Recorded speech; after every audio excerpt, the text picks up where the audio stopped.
महाराष्ट्र स्वराज्य पक्षाचा ऐरोली विधानसभेचे जे उमेदवार आहेत अंकुश कदम यांचा आज जाहीरनामा जो आहे तो प्रसिद्ध झालेला आहे. नेमके या जाहीरनाम्यात नागरिकांसाठी काय आहे जाणून घेऊया. सर, काय सांगाल? जाहीरनामा आज प्रसिद्ध करण्यात आलाय, नवी मुंबईकरांसाठी काय आहे जाहीरनामा? आतापर्यंत आश्वासने किंवा वचननामा दिला जायचा.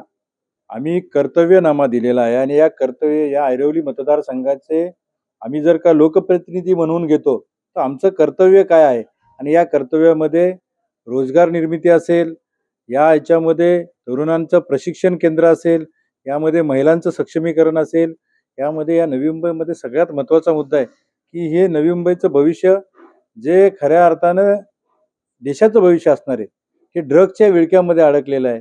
इथली आरोग्य व्यवस्था असेल, इतकं शेतकरी भवन असेल, इथं असणाऱ्या प्रत्येक झोपडपट्टी पुनर्वसन असेल, ह्या सगळ्या गोष्टी, ट्रॅफिकची व्यवस्था असेल, या सगळ्यांवरती आम्ही कर्तव्यनामा दिलेला आहे आणि त्या कर्तव्यनाम्याच्या माध्यमातून येणाऱ्या 50 दिवसामध्ये आम्ही काय करणार आहोत, आम्ही या ठिकाणी आवर्जून त्या ठिकाणी प्रकाश झोतात आणलेला आहे. परंतु नवी मुंबई आणि ऐरोलीच्या जनतेच्या समोर हा कर्तव्यनामा नक्कीच स्वीकारतील असं आम्हाला वाटतं. एकूणच आपल्या समोर जे उमेदवार आहेत ते देखील मोठे उमेदवार आपल्याला समजले जातात. एक तर गणेश नाईक आहेत, दुसरीकडे विजय चौगुल आहेत. त्यांचं आव्हान कशा प्रकारे बघता, काय सांगाल? आता जनतेनं ठरवलेलं आहे की यांची घराणेशाही, यांची गुंडशाही आता बंद करायची आहे.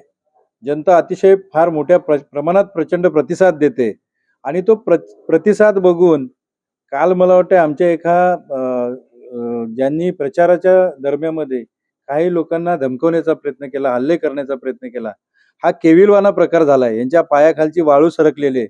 हे सर्वसामान्य कुटुंबातला एक तरुण येतो आणि आम्हाला अशा पद्धतीनं आव्हान देतो, हे कुठेही पचनी पडत नाही यांच्या. म्हणून अशा प्रकारे आज आपण पाहिलं असेल, पत्रकार तुम्ही आहात, तुम्ही जाऊन त्यांना कॉल करा की आम्हाला बाईट घ्यायची किंवा आम्हाला एखादी मुलाखत घ्यायची, तुमचे कॉल उचलणार नाही तर हे सर्वसामान्यांचे कधी उचलणार आहेत?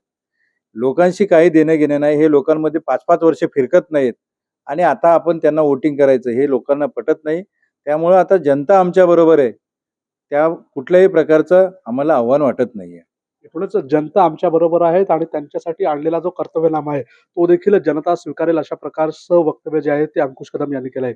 सिद्धेश म्हात्रे, साम टीव्ही, नवी मुंबई. देश विदेशातील प्रत्येक घडामोडींचे लाईव्ह अपडेट मिळवण्यासाठी आता साम टीव्हीच्या सर्व सोशल मीडिया प्लॅटफॉर्मला लाईक, फॉलो आणि सबस्क्राईब करा. तसंच सर्व नोटिफिकेशनसाठी बेल आयकॉन प्रेस करायला विसरू नका.